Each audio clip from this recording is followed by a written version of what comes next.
So when it comes, like we were basically, I saw something, with Issa when it comes to like networking, right? I think networking in a sense gets misconstrued for a lot of people, or people don't really understand it. People are scared of it.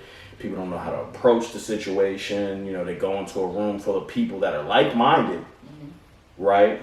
But they freeze up, right? So do you think and this is like, I'll go back to what Issa said, but I feel like people freeze up because they don't feel like they're adequate, right? I don't feel like they can be in that room to have conversations with people. I know I've been in that situation myself.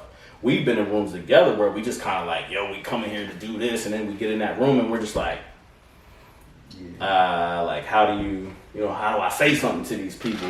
Like this is, that's Diddy's son over there, but do I say something to him? Like, is he trying to hear what I got to say? Probably not. But should I say something? Right?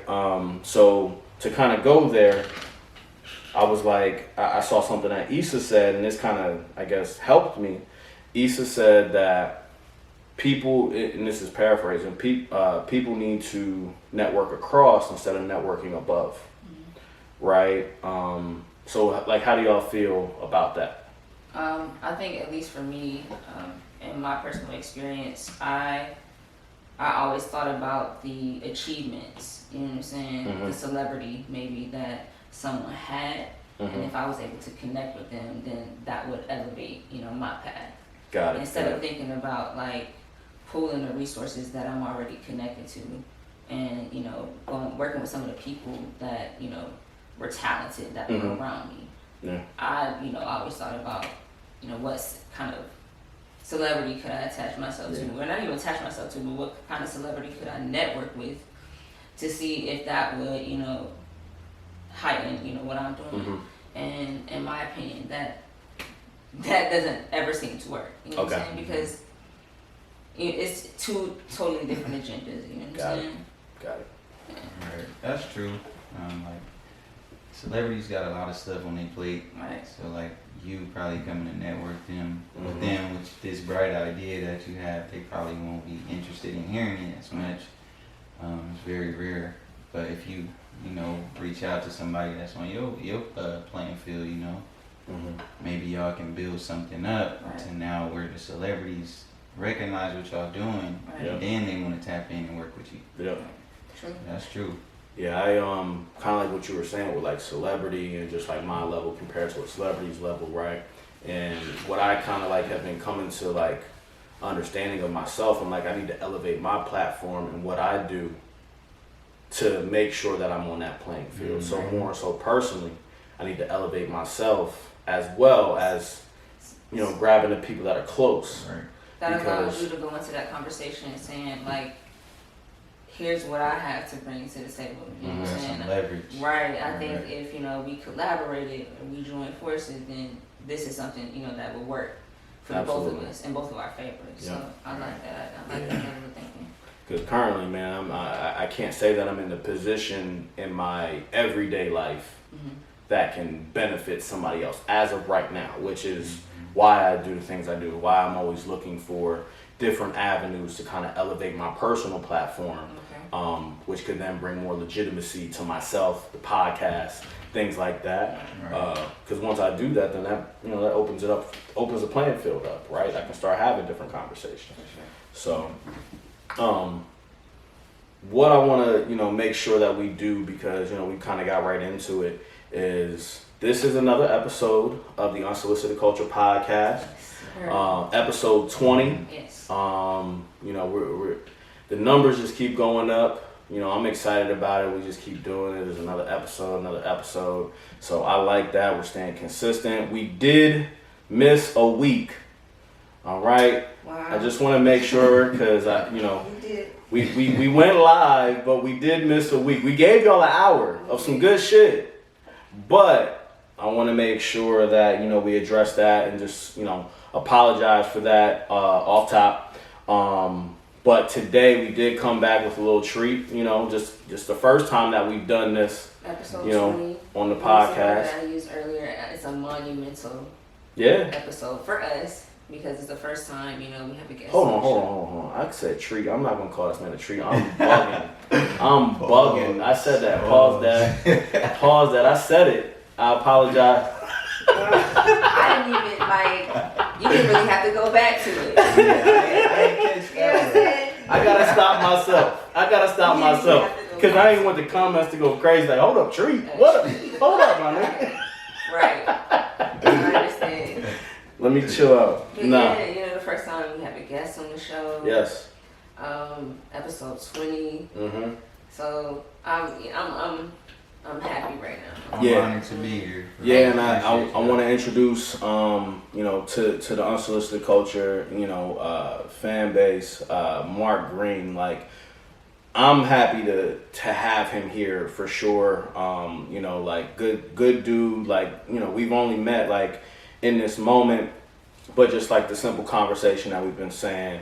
Or that we've been having, just a good dude, you know, and I could tell that just off rip. So just want to introduce once again Mark Green. Let us know a little about yourself. Yeah, my name is Mark Green. I'm from Long Beach, California. You know, I own my own clothing brand, Green by Mark Green. Mm-hmm.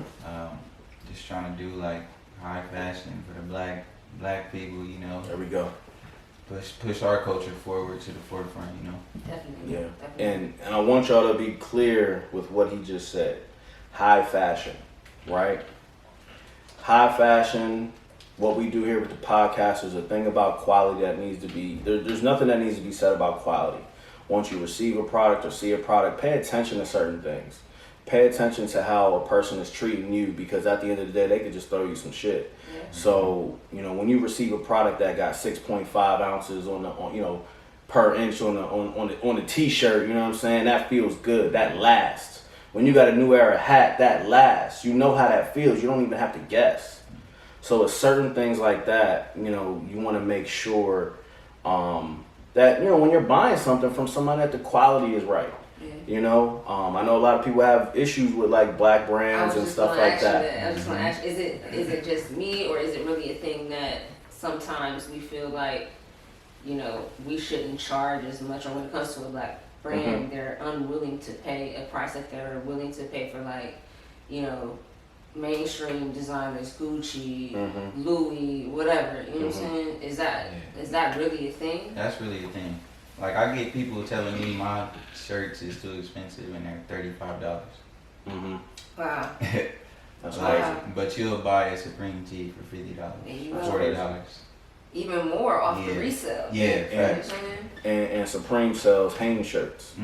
If I'm being honest, you know what I'm saying. And I don't want to like completely call them out on it, but I know what that shirt feels like. I got Supreme shirts myself. I know what happens after I wash it. Yep. You know what I'm saying? So there's certain things to that, right? And it's not just Supreme. You know, it's a lot of things out there, and like I think you really need to pay attention. And we've talked about this before. Yeah. You know, there's a lot of things that people need to pay attention when it comes to quality. You know, and you know, this man right here for sure. Like we had a conversation off camera about it. Like there's certain quality like things that I look for, but I'm also a little more detailed, I would say, than probably the average person, right? So, but I want y'all to start looking at those things. Like that's important because you know your shit gonna last. Right.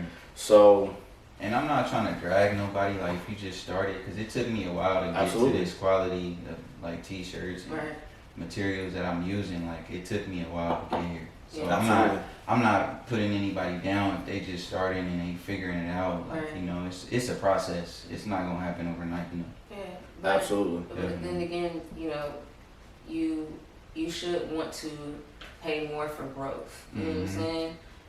And of course, quality. A lot of these, you know, well-known brands, more than none, are producing something at a higher quality, and that's what you're paying for, hopefully in the first place.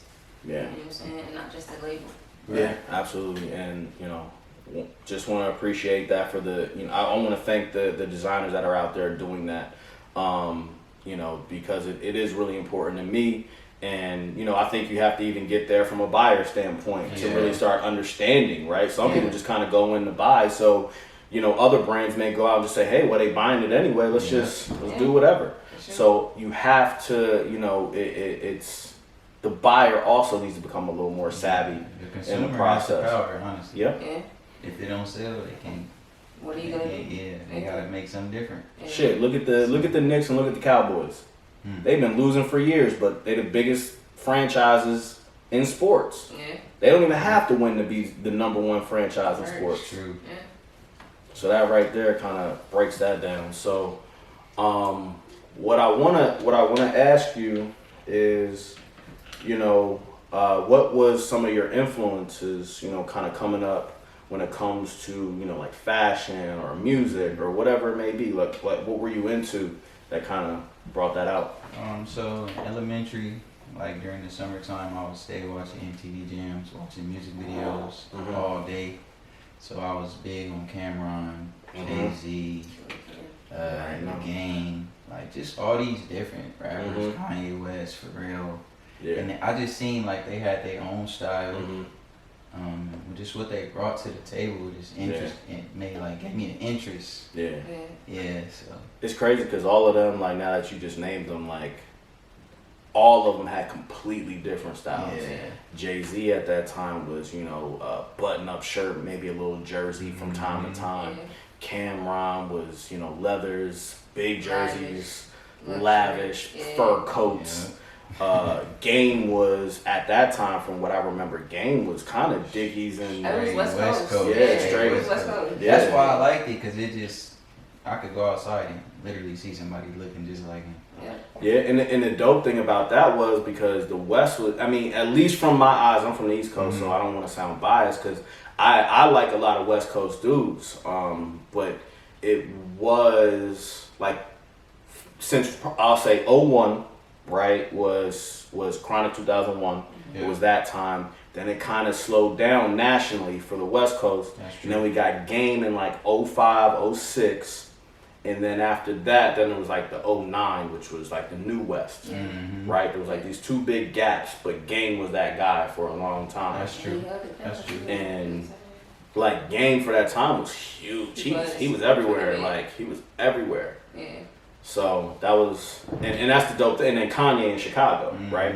Kanye in Chicago, another completely different style, like from all those people. So that's definitely dope to have all that inspiration per se, and then I guess kind of embody it with what you do today.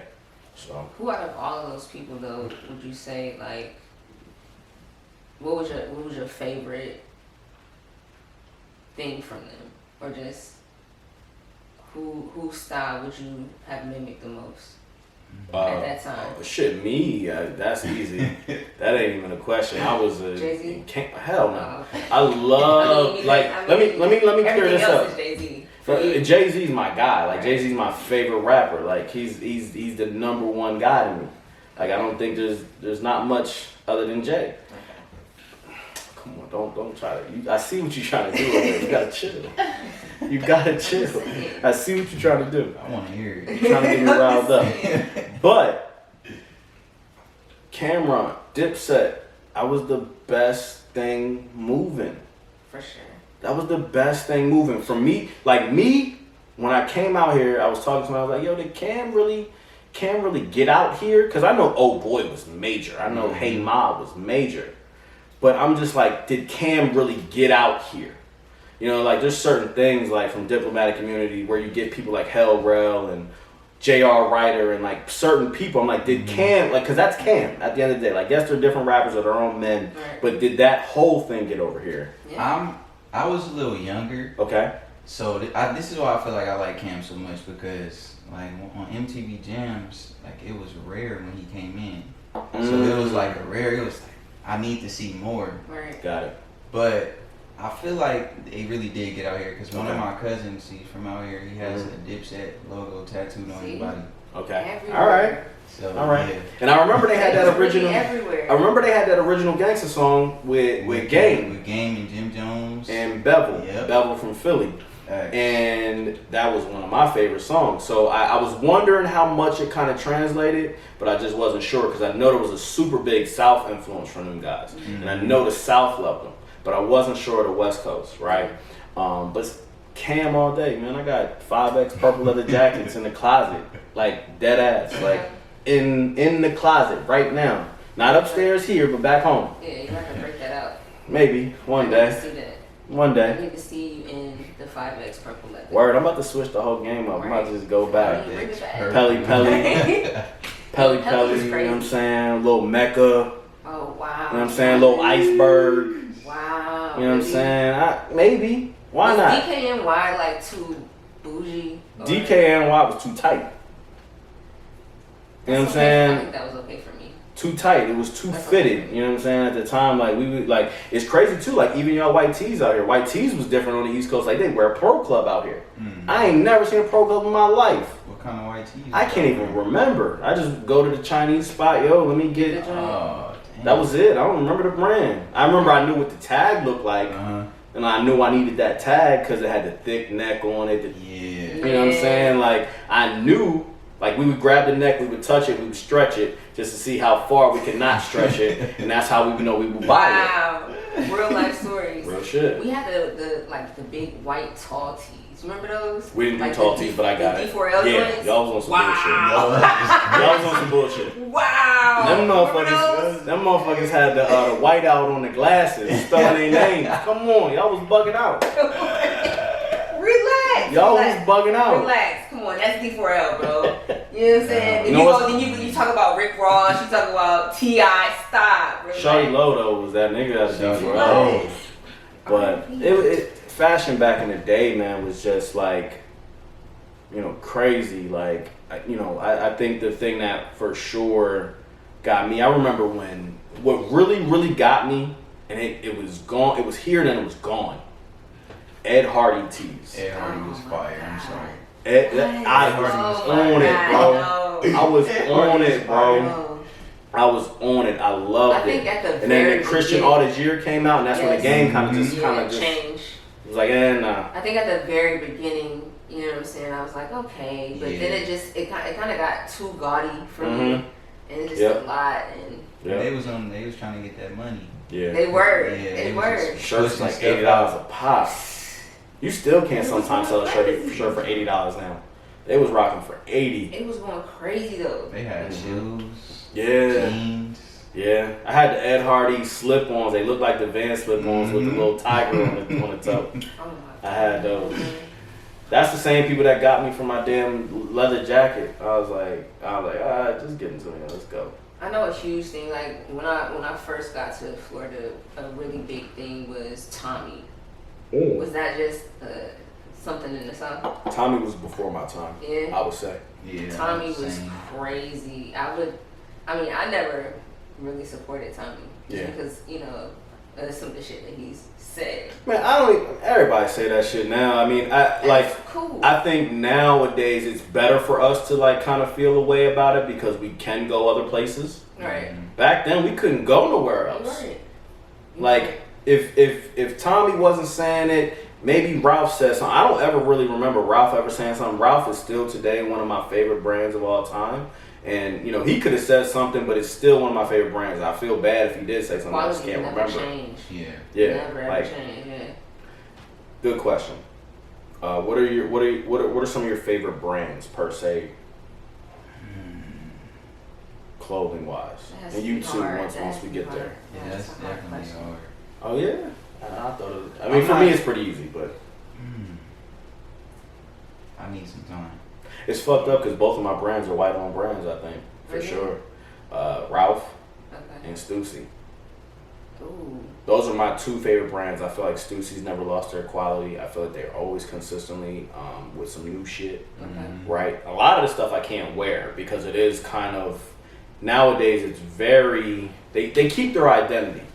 Right? That's one thing that I always like about brands as well is when they keep their identity, but they also can still kind of like change it, but still in their own range. Like when I started seeing Stussy doing bowling shirts, and I'm just like, I don't know if that's really Stussy. Yeah. But then I started seeing them coming out, and it worked. I'm like, damn, this is crazy. I can't rock that, but I'm a big fan of their t-shirts. I like their jeans from time to time. I love their hats, especially with the buckets, all that type of stuff. Okay. So, like Stussy and Ralph are definitely my favorite brands, and that's why I think Ralph is. I always think about it though. That's why it's easy for me. Yeah, Ralph is like one of those labels that the quality's always there. Yeah. So for me, I would say, yeah, Ralph Lauren would be one of my favorite. Levi's for me.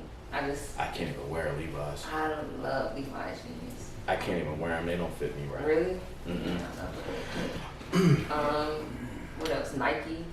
Oh yeah. Nike's always, if we're talking about brands. Yeah, absolutely. It's always gonna be one of my favorite. When it comes to when it comes to sneakers, how big was sneaker culture for you guys? I guess like huge. Yeah. Sneaker culture is the reason why I'm in fashion right now. Yeah. Okay. Yeah.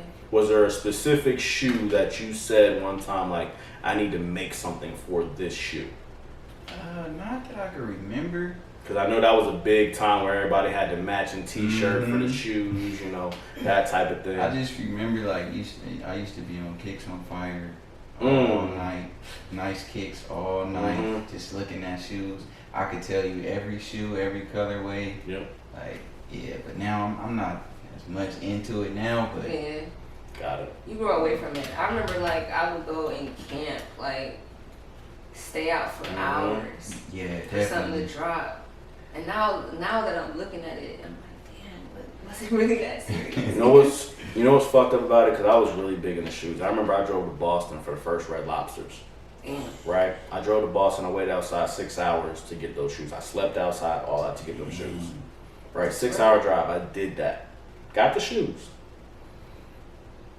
My issue with sneakers nowadays is the fact that it's not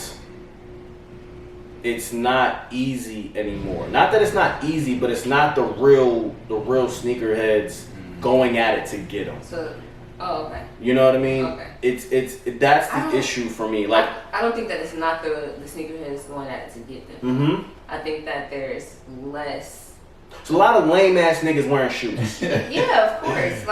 Hype Beast has changed the game forever. If you got money, you got to get the shoes. What fucked me up was when I moved out here to LA and I drove down Fairfax and I said, who are all these nerdy ass young boys out here with these fucking shoes? Man. No, I'm dead. I mean, I'm older though, so I don't even really care anymore. To be super honest, I don't care anymore. But when I saw it, I was bugging out because I'm like, how's a 13-year-old got on these $10,000, $9,000, $5,000 shoes? You know what I'm saying? I remember what really got me into Jordans is because I couldn't get them.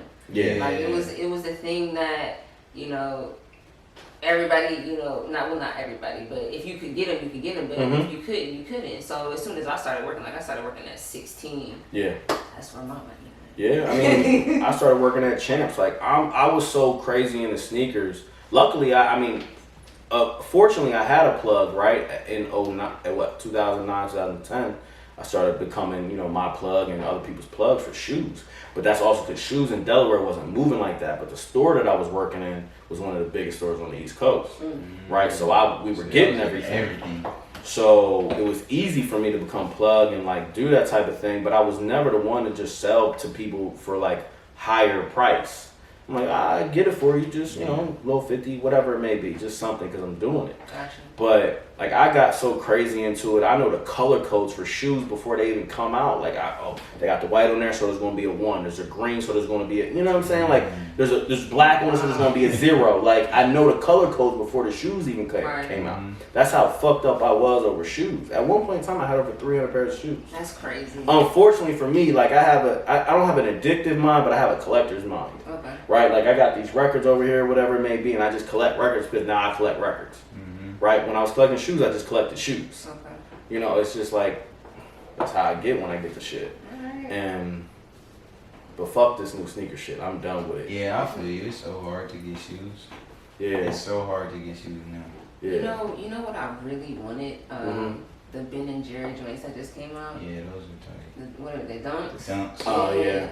Yeah. I don't know how the fuck anybody managed to get those. What fucked me up was the Grateful Dead joints, right? Oh my god. Because I wanted that orange one so bad. I wanted the red one. I saw the price. That bitch said $3,000 on a resale. I said, what? I'm like, the shoe ain't even come out. It's $3,000. All the homies was on Instagram flexing that shit when it came out. Really? Mm-hmm. Yes. I feel like sneakers app is trash, man. I'm Yeah. sorry. Sneakers are trash nowadays. Yeah. Definitely.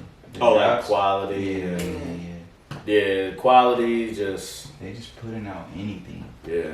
You see them new, the black, white, and red Jordans that they just did? They just flipped the black and red on the shoe. Yeah. And just like, all right, just because it's a Snake- red color don't Snake mean, joints? I don't know what they Was was. it the ones? It was a 1. Yeah, You had the yeah. red on The the satin toe. ones, yeah. Yeah, I seen those. I'm just like, all right. The last dope thing that came out was them unions, though. Yeah. For me, the union ones. Yeah. I got me a pair, but I Did sold you? them like an idiot. Did you get the red or the white ones? I got the the red red or the blue ones, ones. red and black. Yeah. Red and black. I wish I never I did sold not resell. Those are the last thing I can say that I really, really appreciated, I guess, by sneakers. Really? Or any sort of sneaker. And I just found out that Union was black owned. Mm-hmm. I just found out that. Yes. Like, That's that one was of my dope. favorite brands. Thank you. Yeah. Union? There you go. Yeah. Good quality. Yeah. Good Their quality. tees are super dope. I definitely want to make it a point to start shopping it a little bit more now that I Yeah. know. Yeah. Mm-hmm. Gotta come with the They paperwork, have, that's a for good, sure. they have a good collection of like different brands too in there. Yeah. Yeah, it's Yeah. nice. I remember I came here in I came here in 2012. You know, I didn't live here yet. I moved here in 2016. But I came here in 2012 and I went to that store because I was just going to the Stussy store, Mm-hmm. right? And I was just like, all right, let me check this little spot out and see how this is. And then I went to Union, and I'm like, damn, this is how you do a store. Upstairs was high fashion, $300, $400 shirts, jeans, whatever it may be. And you go downstairs, it was streetwear. I'm like, Yeah. how the fuck did they pull this off? I think like Stussy is like the introduction, Mm-hmm. and then Union is like when you grow and elevate. That's where you like become Yeah. the dope. Yep. Wearing that type of clothes Yeah. for sure. Absolutely. And they did that strategically. Yeah. They did that strategically. Yeah, they did an amazing job by way that, especially the way I see it now. So, yeah. You know, one thing I noticed that you kind of said about like Union, like in Stussy, right? It's kind of like you go from this basically to kind of like a grown up, right? With your brand, is there like a plan for that grown up, or like not even like the style of the brand, but like your mentality of the brand and, you know, things like that? Like, where do you plan on going with the brand and, you know, kind of like to get it out to people, I guess, more, or, you know, whatever? Just like right now, my main focus is just like the quality of everything. But I do try to make pieces. So like my t-shirts is kind of for like the younger child, like person. Okay. And then like my cut and sew pieces, I'm trying to speak to the more mature adults. And like I just want my clothes to just last long and be like a staple piece that you could wear each and every day. So that's really my main focus. And then I just figure that with quality, the more customers I'll get and stuff like that. Just letting my work speak for itself. Dope. Yeah. And I know, like, for us, like, we're currently in the process of, you know, legitimizing ourselves as a company, right? You know, because we have a lot of endeavors that we're looking to get into outside of the podcast as well. So, what I want to kind of get into, I guess, is more so business, right? What have you seen? What are some of your, you know, I guess, areas of, you know, that you're looking to kind of better, you know, kind of, well, not better, but just improve on, you know, and we'll get into that ourselves as well, like things that we're trying to improve on and like some of our like downfalls, because what we're trying to do in a sense, like here I would say today, is kind of like help people, you know, like I guess legitimize themselves and maybe like help the next person try to get to that next level or whatever it may be. So Yeah, so I got a good story. Like once I graduated high school, me and my friend, we created this brand called IUWT, okay, and it stood for In Us We Trust. okay, And so we was doing that for about 2, maybe 3 years. okay, And then we got a DM from somebody on Twitter saying like, hey, like, someone in Florida. okay, And they was like, hey, you know, this is our brand. Like, you guys need to stop making stuff like this. We trademarked this name. So cease and desist on everything you guys are producing. Got it. So once that happened, my first thing that I did when I got my new brand, I trademarked it. Yep. First thing I did. So that's one thing that I would tell people to do if they really serious about starting something. Trademark it, just so you can have that safety net. Wow. Yeah. Because you might be the first person to do it, and you might have had like years and years of doing something, but if you ain't trademark it, it's kind of out that That's door. crazy. I don't think we think about that enough either. You know what I'm saying? And I mean, that's going to help us, right?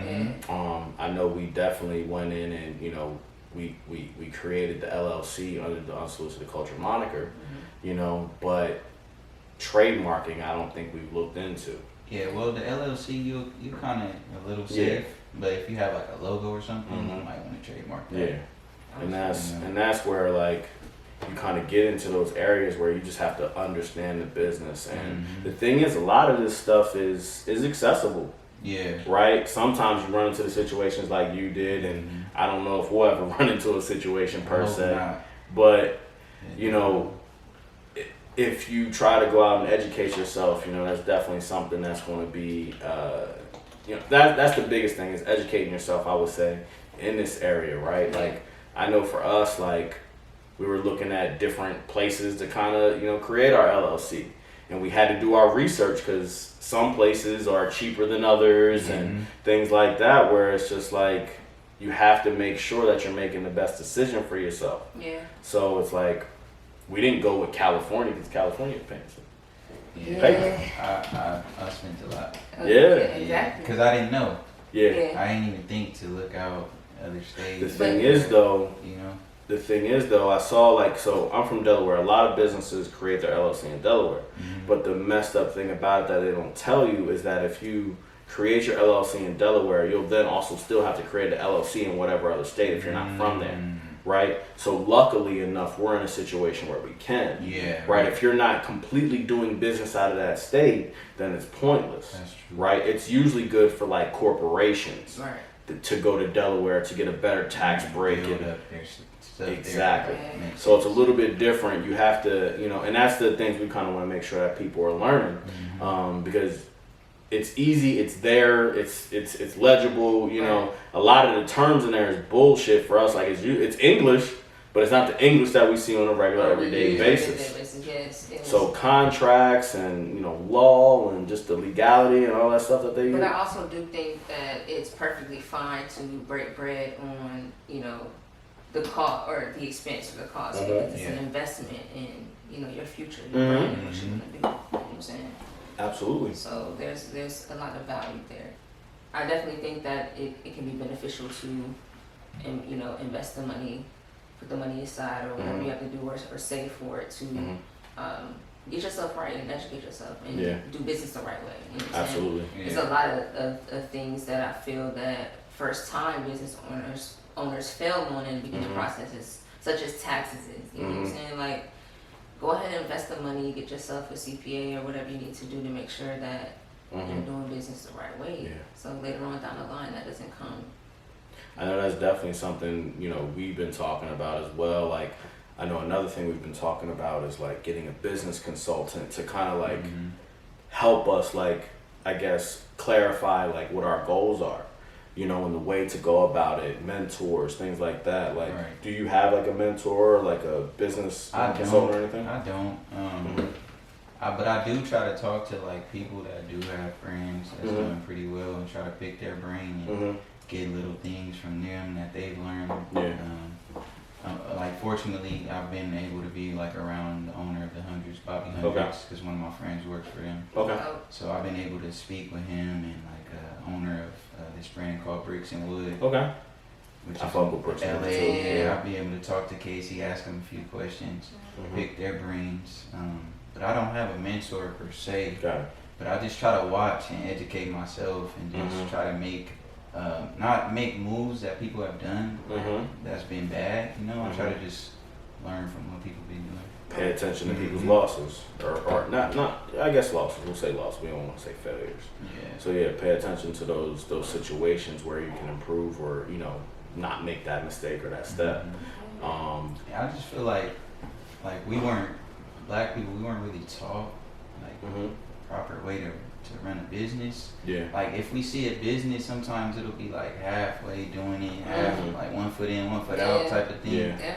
So it's very rare to come across somebody that's really doing it like that. And I feel like the people that's really doing it, they're willing to share. Yeah. You know?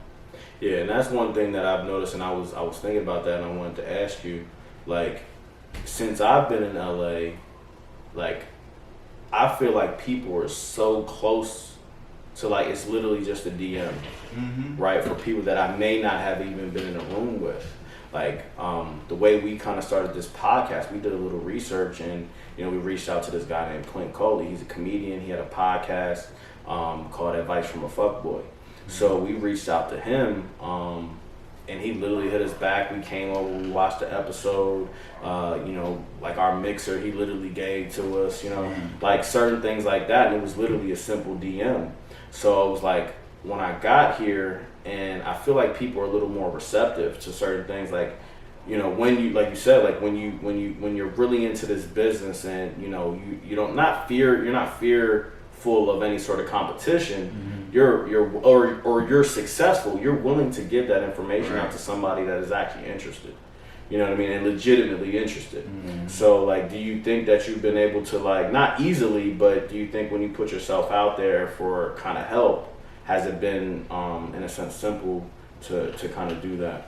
I wouldn't say it's been simple or easy. Like, it's definitely work. Like, sometimes, because, these people are probably busy. Yeah, absolutely. So sometimes I'll be getting left on red.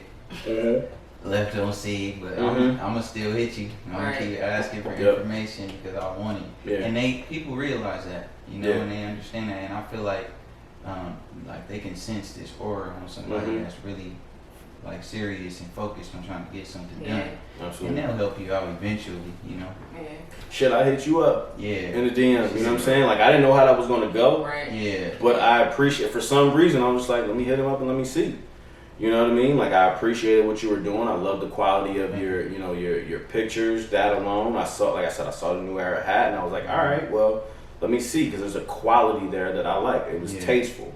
And then I tried to answer all DMs. Like, I'm not this big person or anybody, but I just try to answer all DMs because, like, that's just common courtesy. Right. Yeah. That's how I speaks feel. to your personality. Yeah. You know what I'm saying? That's People can like vibe with that. And, you got some dope shit out, but I'm just this regular human being. You know what I'm saying? And that's how I reach out as well. I'm like, man, I'm just me. Like, I don't reach out as like if I'm somebody else, because I'm not. Like, I can't see myself, coming out or being that type of person. I think authentic. Exactly. I think I can relate more to authenticity and connect more with brands that, I feel are real. You know what I'm saying? It's kind of crazy because you can see it. You can. In the product.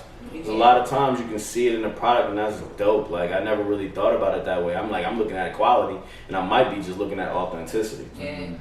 Right? If there's an authenticity to it, that may be what I'm really attaching myself to. Yeah. So. Another person that we were able to kind of connect with is Paper as well. Yeah.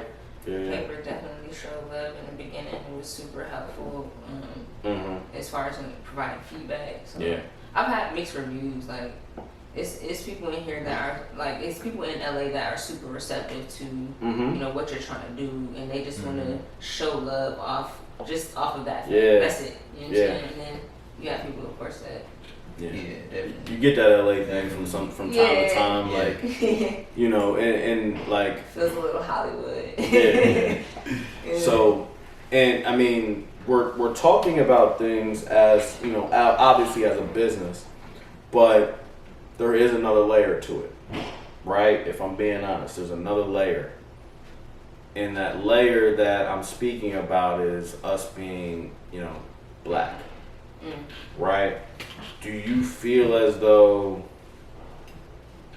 either with your first brand or this brand, Green by Mark Green, do you feel as though there's ever been any sort of like hindrance being a black brand or anything like that? Definitely, because once you tell people you're like, if you tell people like, oh, I have a fashion brand and you're black, they're automatically gonna be like, oh, streetwear, he's just printing t-shirts. Right off the bat. That's what I get. Yeah. So, like, once people really get to see what I'm really doing, it's not just printing t-shirts. And I'm not knocking anyone who just prints t-shirts, Right. but I love them. But, Yeah. like, I just feel like if you tell people that that's the first thing that's just going to already shoot you down, like, you can't do anything better than that. Wow. Yeah. Like, I feel that for sure. Yeah. And I feel like I don't really understand that because we've already given them so many dope designers. Like I was recently watching this joint on Netflix. What it's called? I think it's called Remix. Yeah. And they go into like Dapper Dan's original designs and just how he constructed those pieces. Like we've already and not even just the stuff where he cut and sewed, like actual original pieces, original pieces, like actually using, you know, different materials, not using the MCM or LV. I didn't know the like auto detailing part either. Yeah. I never. Oh yeah. He was doing. But Oh my God. see, then they shut him down. Yeah. And then they want to bring him back to Gucci. Right. But I mean, get his check, bro. Like, Yeah. I get it. At the same time, I understand it, but it kind of just. I felt the way about him actually accepting it, but I'm gonna just be honest. But me it too. speaks towards, you know, the integrity of that brand. You know Yeah. what I'm saying? This is, come on now. Yeah. We already have it out here. Yeah. And that's the thing, man. It's just like it sucks because, you know, not even, you know, outside of him, you know, from a Kanye to a Jerry Lorenzo, which have, you know, created their own pieces, even with you as well. Like you have your own cut and sew line. You know, like it gets to that point where it's just like I want to do more, you know, and I want to create. You know, like there's that there. Like we have a basis that we need to start at, obviously. But once you get into that cut and sew business and actually creating designs and, you know, the measurements and all that type of stuff, that's big, right? And we need to respect that. We need to honor that. I think that's bigger, and not just I want to do more, but I'm capable of doing more. Yeah, absolutely. And I want that respect. You know what I'm saying? When I approach you, I want the same respect as you would give to anyone else. Absolutely. And that's exactly how I feel. Yeah. I feel that way. And that's dope. What do you think, like, you know, we've been dealing with, you know, like we're coming from two obviously different industries, right, and where we want to go. So we have fashion. Like, what do you feel like we've been, you know, I know what I feel like, I can get in there, but like, what do you feel like we've been dealing with, you know, from just being black? Do you think it's good? Do you think, well, not good or bad, but like, what have been some of our hindrances? I don't think at all that it's been a bad experience. Oh, you know what I'm yeah. saying? I think that the people that to be completely honest, the people that we've connected with, just, you know, with our mindsets, have been like-minded.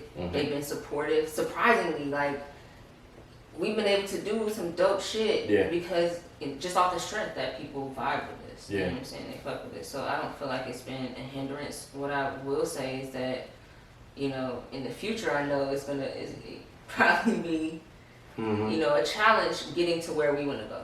You know what I'm saying? Like, to take our platform to our ideal state. You know what I'm saying? Where we're able to reach the masses and spread our message. I know because we're so, pro-black. We're just influenced by, you know, our culture. It's going to be a problem. Whether that be you want to water down or, you know, dilute the message or, hey, you know, don't say it this way. I feel like there's going to be a problem. Yeah, and I feel like we've definitely have done that in multiple situations about multiple topics. Yeah. Right? We had a conversation off topic about somebody, or off camera about somebody. You know what I mean? Like when the camera is off. Here today. So like, I feel like for me, I think the biggest hindrance is kind of touching back on what you said about like not being taught how to successfully run a business. Right? I feel like there's the biggest detriment to what we've done is the lack of knowledge or lack of information or the lack of like attainability within our own personal space, right? We can't reach out to somebody to say, hey, how do we do this? Enough access. Right? Enough. So it's like, yes, we have to go out and get it from other people, but sometimes you need that right then and there. Like our minds are working 24/7, right? Regardless if we wanted to or not. So something pops up, you may not be able to reach out to that person that gave you the cool, the good information before. So you're just sitting there with that question, then you forget about it, right? So it's like certain things like that where I run into an issue where I'm just like, man, like where do we go with it? And this is why I'm trying to figure out, like, do I need a mentor? Do I need a business consultant? Like, so somebody I can have on call or accessible. But then also at the same time, I don't know if I have the funds to keep somebody on retainer like that. And you gotta find the right person too. A lot of these people just taking money. That's it. We just saw a situation. We literally, I'm not even gonna get into it, but I just saw somebody on the shade room that I know personally getting called out for some shit about scamming. You know what I mean? And I'm just like looking at it and I'm like, I know this person personally, but it's just a weird topic, right? It's just a weird situation. But I'm just, and that's the thing, it's just like finding that legitimate person to kind of put you on the right track and actually not even have your best interest at heart. They don't even have to really do that. But just be there and like, if I'm giving you a bag, to be there to assist. I really want to see you win. You know what I'm saying? Somebody that is invested. Just as much as, well, maybe even if not just as much, they're invested in seeing you grow. You know what I'm saying? And seeing you evolve. I'm big into like the information is to be told, not to be sold. Like I understand why people sell it, but at the end of the day, bro, there's enough money out here for everybody. So that's where greed come in, and that goes back to our brainwashing and all that other shit and crabs in the barrel mentality. So it's just like and that kind of goes back to the once again about being black in business and trying to understand it and trying to get ahead or trying to move forward in it. It's just like we get to those situations where we just hit a point where it's like, do you keep going and do you break through that barrier? I think consistency is key. Definitely. Consistency is like the number one thing you have to come into entrepreneurship with. You know what I'm saying? You have to be ready to fail as much as you want to win. You have to be ready to go through those situations where you meet people and you think relationships work for you, and some things are just a season and they pass, and you kind of get to the pot of gold at the end of the rainbow. Consistency, you have to keep going. What would barrier that you say that you kind of ran into with the first brand kind of be that barrier, or is there something else that you ran into with Green? I want to get on topic to something that you said earlier. So like I know you were saying like you need a mentor, you feel like you need a mentor or somebody to help you, and I feel that same way too. But I feel like as black people, we always be looking for somebody to help us out when we could just do it ourselves. It's gonna take longer, but if you keep going, somebody will be there to reach out and help you. I'm for sure of that. But a barrier that you said,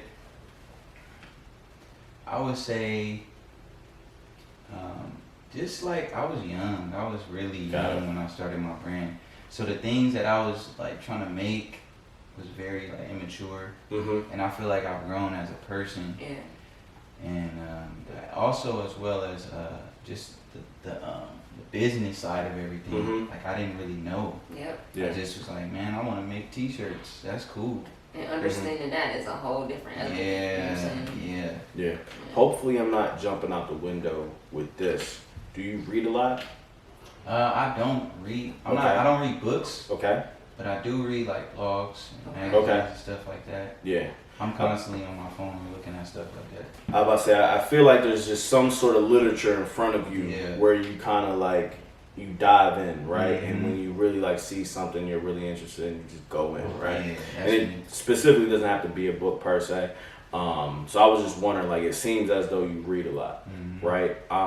Me personally, I'm not a reader as well. I have a lot of books, but the books that I read on are things about just black history, black culture, right? That's my thing.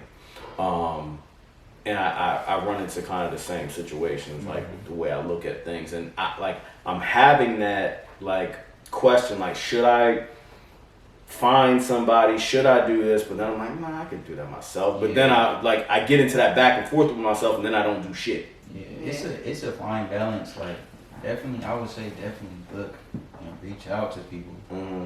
But if they don't respond, don't expect them to respond. You Right. gotta keep pushing and keep doing what you're doing. Yeah. I also think that timing comes into place. Like you have to know, or have to have a good understanding of where you are. Mm-hmm. You know what I'm True. saying? And whether or not you need somebody else to come in right now, or do you just need to commit to like self teaching. You know what I'm saying? Working and self harder. learning. Yeah. You know what I'm saying? So timing is everything as well. Timing is key as well. Yeah, true. Okay.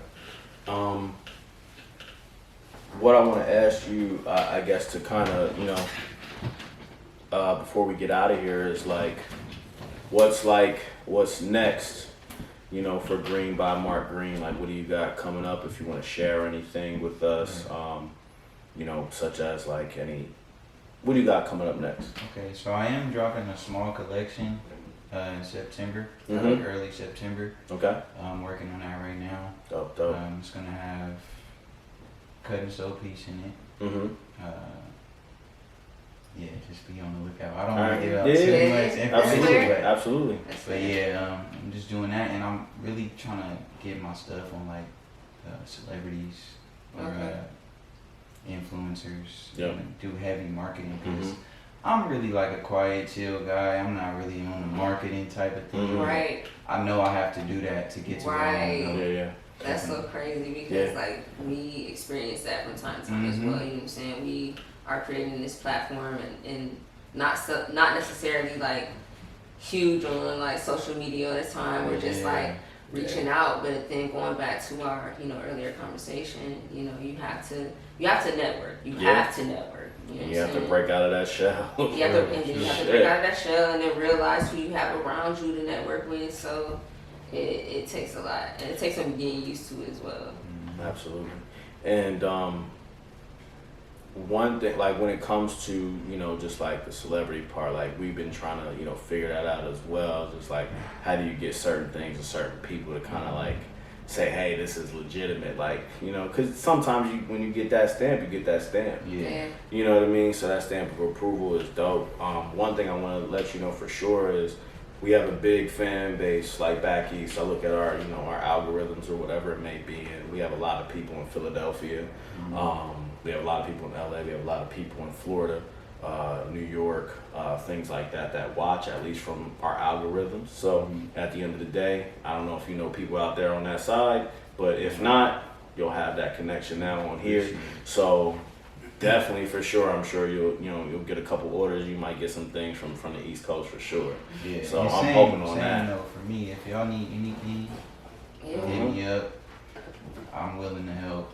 Yeah, I mean, I'm I was good with you just responding, bro. Like once again, like I try my hand.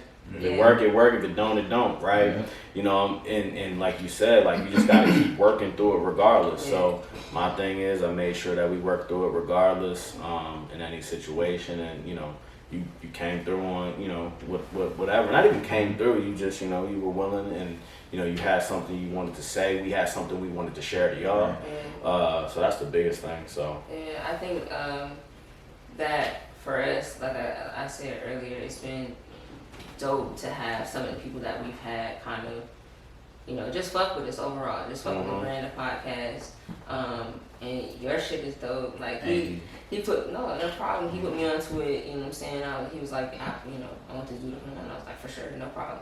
Just looking at the quality of the work that was there on your IG, it was like, I'm down to have it. You know what I'm saying? I think that when we had this conversation a little bit a few days ago about just aligning ourselves with people that we know that has dope shit. So we definitely love to continue, connecting with you after the show. Alright, we on the same page. Yeah. On the same page. yeah. So With that being said, that's another episode of Unsolicited Culture yes, sir. Podcast. We typically what? Go ahead. We still going, we still growing. I didn't get that one in. Oh, you didn't get that in today. You still going and growing? Going and growing, shit. All right. So yeah, we're done. You know what time it is. Like we're gonna start with you, Mark. Let them know where they can find you at. Let them know the website, all that. Let them go. Yeah, you can follow me on Instagram at Green by Mark Green. Mm-hmm. And then I have the website, which is shopmarkgreen.com. There we go. And if y'all, right now everything's sold out though, right? Yeah, I'll be re-up. You see that? September. You see that? That's Everything's sold out right now. I couldn't even get a hat. the kind of shit I like. Hold up. I couldn't get a hat. Exclusive. I'm pissed. I'm gonna be on there next time though. I don't even know if the cut's so gonna fit me because I'm a big dude. But we gonna try. Wow. We gonna try. I know how I understand it. I don't get mad because I understand regardless it's gonna sell out. Yeah. You sold out. Yeah. You know what I'm saying? That's a big achievement, you know what I mean, alone in itself. Regardless of who it goes through, whatever it may be, like you sold out, bro. Yeah, and that's not even my goal. Well, it is my goal to sell everything, but I Sure. want people to get it though. I want people to get I it. feel you. But I'm a small Mhm. brand, you know, it's my own money, so Mm-hmm. limited to what I got. That absolutely. That's how it's supposed to go, man. Like that's the real shit. Like we in here for, bro. It's not even just about quality. It's about like limited shit. Remember when you couldn't get the sneaker because you couldn't get the sneaker? Yeah. We can't get the sneaker now just because we ain't got the money. There's product everywhere. Mhm. We ain't got the money to get the sneaker because it's fucking $3,000 to get the shoe. Don't be mad about your product selling out. Like as you go and as you grow, as we say all the time, like your product is gonna grow. You know what I'm saying? Selling out is an accomplishment, bro. Like definitely at some point in time, everybody gonna get it. Mhm. You know what I'm saying? Or at least the people that want it is gonna get it, and you still gonna sell out at that time. You still, some people are gonna be out of it. That's true. You know, so like at the end of the day, that's an accomplishment, bro. And I want to, you know, congratulate you on that alone. Thank you, And thank I'll be right on there the next time looking for any drops that come out because I'll be right there. So, you. Appreciate it. all right. As y'all know, this is Reese. This is Emphy. Shopmarkgreen.com. Go to unsolicitedculture.com to check out this episode. Yeah. Any of the other episodes that we got. We'll have the tags of the website in our Oh, yeah. YouTube. In the description, we'll put that in there too. Can't miss it. Tag it Check as them well out. For sure. on Instagram. Check them out. And as always, appreciate everybody that comes through, watches us, supports us, gives us feedback. Like we said earlier, I believe you mentioned the merch is dropping. I know I keep saying that, but the merch is dropping, so be on the lookout for that. Episode 20, we back. Coronavirus. We still here, man. I was about to say fighting through this bitch, goddamn. I'll tell you that. God damn, motherfuckers is surviving for real. Hey, Man. you know what I'm saying? I'm feeling a little Hunger Game-ish out here. Oh no. You want to throw what's the little whistle that they do? Their little finger and shit. I don't know what them niggas do on that goddamn. Hey, it's a wrap. Oh man, but yeah, we out of here. Man, appreciate you guys as always. Yes, sir. Jeez. Peace.